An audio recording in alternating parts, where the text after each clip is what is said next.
400 number का exam होता है, उसमें उन लोग को 133 नंबर एक्स्ट्रा दिया जा रहा है। उसी का वेटेज बार बार हर डिपार्टमेंट में उन लोग उठा ले रहे हैं। और कि एक कॉन्ट्रेक्चुअल पर्सन को बार बार का वेटेज दिया जा रहा है। हर वैकेंसी में सेम बच्चा आ रहा है। एक बार परमानेंट हो गए, फिर से अगला साल वैकेंसी आ रहा है, सेम बच्चा यही इसी का नाम आ रहा है और किसी का नहीं हो रहा है। एक ही लोगों को बार बार जो जॉब दे रहे हैं आप उसको डिपार्टमेंट स्विच करवा रहे हैं। हम लोग बेरोजगार हैं, 300 से ऊपर नंबर ला कर भी हम लोग रोड पर प्रोटेस्ट कर रहे हैं। किसी भी तरह से हम लोग रीयूज को खत्म किया जाए, जो ऑलरेडी एक बार परमानेंट हो चुके हैं। अब हर कपड़ा बनेगा चमचमाता डिप क्लीन के साथ। आपका विश्वास हमारा वादा। नमस्कार, आप देख रहे हैं बुलेट न्यूज। मैं हूं कुलदीप यादव। देखिए, इस वक्त पटना के विश्वेश्वरैया भवन के पास हैं। यहाँ भविष्य के जो है इंजीनियर धरना पे बैठे हुए हैं। क्या कुछ मामला है, क्या कुछ मुद्दा है, उनको लेकर जो है सो धरना पे लगातार बैठ रहे हैं। क्या कुछ मामला, आइए सुनाने का काम करते हैं। इधर आइए। कहाँ से हैं भैया? हम तो औरंगाबाद बिहार से हैं। किसी को लेकर के धरना पे आ गए हैं? देखिए, जो अभी मतलब ये चल रहा है कॉन्ट्रैक्ट वालों को लेकर वेटेज जो है मिल रहा है उन लोग को 133, जैसे 400 नंबर का एग्जाम होता है उसमें उन लोग को 133 नंबर एक्स्ट्रा दिया जा रहा है। किसको? कॉन्ट्रैक्ट वाले को। पहले से जो हाँ, जो मतलब पहले से कॉन्ट्रैक्ट पे हैं तो उनको 133 नंबर एक्स्ट्रा दिया जा रहा है। लेकिन उन लोग को जैसे कि 133 नंबर एक्स्ट्रा देने के बाद उन लोग तो परमानेंट हो गए। किसी भी एक वैकेंसी में 133 नंबर उन लोग को एक्स्ट्रा मिल गया तो उन लोग परमानेंट हो गए। लेकिन फिर जब वैकेंसी आ रहा है तो वही वेटेज को फिर से दोबारा ले रहे हैं। जब परमानेंट होने के बाद भी दोबारा फिर से वेटेज ले रहे हैं। तो ये उन लोग लगातार 4-5 वैकेंसी ले रहे हैं।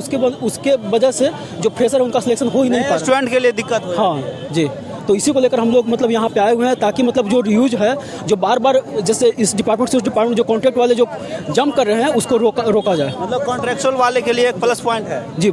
133 नंबर, 400 मार्क्स है तो एग्जाम हो गया। हाँ। 133 नंबर उसको उन लोगों के लिए दे दिया है। हाँ, 133 नंबर दिया जा रहा है। लेकिन जैसे कि मतलब कि जब कॉन्ट्रैक्ट वाले थे तो उनका 133 नंबर दिया गया तो परमानेंट हो गए। लेकिन वही उसी का वेटेज बार बार हर डिपार्टमेंट में उन लोग उठा ले रहे हैं और प्रमोशन में भी निकालते हैं। नहीं, जैसे कि मान लीजिए कि अभी जैसे PhD का वैकेंसी आया उसमें ले लिए, फिर अगर कोई और वैकेंसी आया तो उसमें फिर वही जो सर्टिफिकेट लगाकर फिर से दोबारा वैकेंसी उसमें भी चला जा रहा है। इसका भी सीट खराब कर रहे हैं, उसका भी खराब कर रहे हैं। तो फ्रेशर स्टूडेंट का भी हो ही नहीं रहा है। यही तो हो रहा है ना, इसके वजह से हम लोग आए हुए यहाँ पे। चलिए, कुछ और कैंडिडेट से बातचीत करते हैं। आइए, इधर आइए। क्या मामला है भैया? सब मामला है कि हम लोग फ्रेशर अभ्यर्थी है इंजीनियर, और इसमें दिक्कत क्या हो रहा है कि एक कॉन्ट्रेक्चुअल पर्सन को बार बार का वेटेज दिया जा रहा है। और हो क्या रहा है कि 25% वेटेज दिया जाता है। तो उसमें है क्या कि एक साल अगर 5 साल, मान लीजिए 5 बार वैकेंसी निकला तो हर वैकेंसी में सेम बच्चा आ रहा है। मान लीजिए कॉन्ट्रेक्चुअल स्टूडेंट है, ये हर एडवर्टाइजमेंट भी इसी का नाम है। और फ्रेशर स्टूडेंट का हो ही नहीं रहा है रिजल्ट। एक बार परमानेंट हो गए, फिर से अगला साल वैकेंसी आ रहा है, सेम बच्चा यही इसी का नाम आ रहा है और किसी का नहीं हो रहा है फ्रेशर स्टूडेंट का। यही प्रॉब्लम है कि रीयूज को बंद किया जाए। अगर आप कॉन्ट्रैक्ट वाले को वेटेज दे भी रहे हैं तो एक बार जब परमानेंट हो गया तो फिर क्यों परमानेंट हो रहा है वो बार बार? कि सरकार का, हाँ, बार बार दिया जा रहा है। सरकार का रीयूज बंद किया जाए, रीयूज बंद किया जाए। कहाँ से जी? क्या मामला है? हम लोग का अभी मांग यह है कि रीयूज कम से कम बंद किया जाए। एक ही लोगों को बार बार जो जॉब दे रहे हैं आप उसको डिपार्टमेंट स्विच करवा रहे हैं। हम लोग बेरोजगार हैं, 300 से ऊपर नंबर ला कर भी हम लोग रोड पर प्रोटेस्ट कर रहे हैं। हम लोग एक ही मांग है कि रीयूज बंद कर दे, एटलीस्ट रीयूज तो बंद कर दे। फ्रेशर के साथ जो डिस्क्रिमिनेशन हो, बहुत बड़ा अन्याय हो रहा है, बहुत बड़ा धांधली हो रहा है एक तरह से।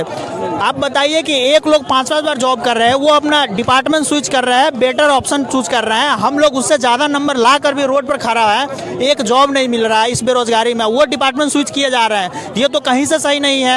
आप ही बताइए, एक ही लड़का को दिया जा रहा है, एक लड़का को 5-5 बार जॉब दिया जा रहा है। हम लोग को एक बार नहीं नाम आ रहा, जबकि उससे ज़्यादा नंबर भी ला रहा है, फिर भी नहीं हो रहा है। नंबर भी ज़्यादा ला रहे हैं। कब एग्जाम हुआ था? एग्जाम हुआ था जुलाई में, एग्जाम हुआ था इसका।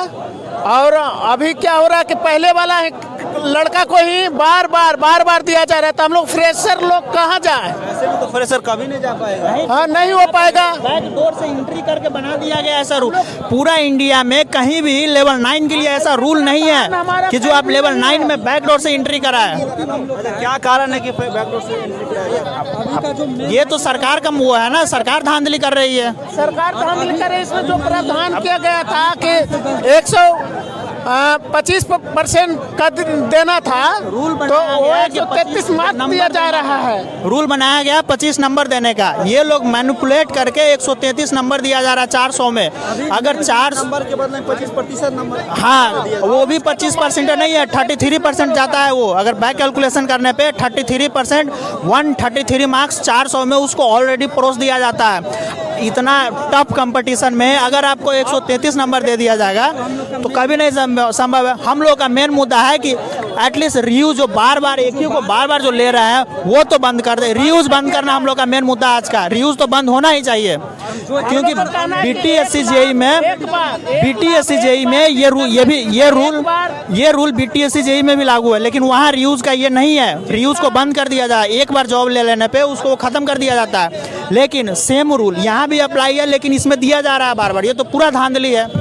हम लोग का कहना है कि सच में अभी हाँ एकदम सच बोले। अभी का आज का जो हम लोग का प्रोटेस्ट का मेन मोटिव है कि किसी भी तरह से हम लोग रीयूज को ख़त्म किया जाए, जो ऑलरेडी एक बार परमानेंट हो चुके हैं। तो बार बार वो डिपार्टमेंट चेंज करने के लिए वो बार बार इधर से उधर, तो इससे सरकार का रिसोर्स भी खत्म हो रहा है, फ्रेशर का सिलेक्शन भी नहीं हो रहा है। तो आज का मेन मोटिव है कि कम से कम सरकार, मान लीजिएगा 25% का वेटेज जो है वो अभी कोर्ट केस चल रहा है, उस पर हम लोग बहुत सारा प्रोटेस्ट कर चुके हैं। वो नहीं हटा सकते तो ठीक है, मत अभी के लिए उसके लिए नहीं है। आज हम लोग का सरकार से मेन मोटिव है कि अभी जो है कि कम से कम रीयूज को ख़त्म कीजिए।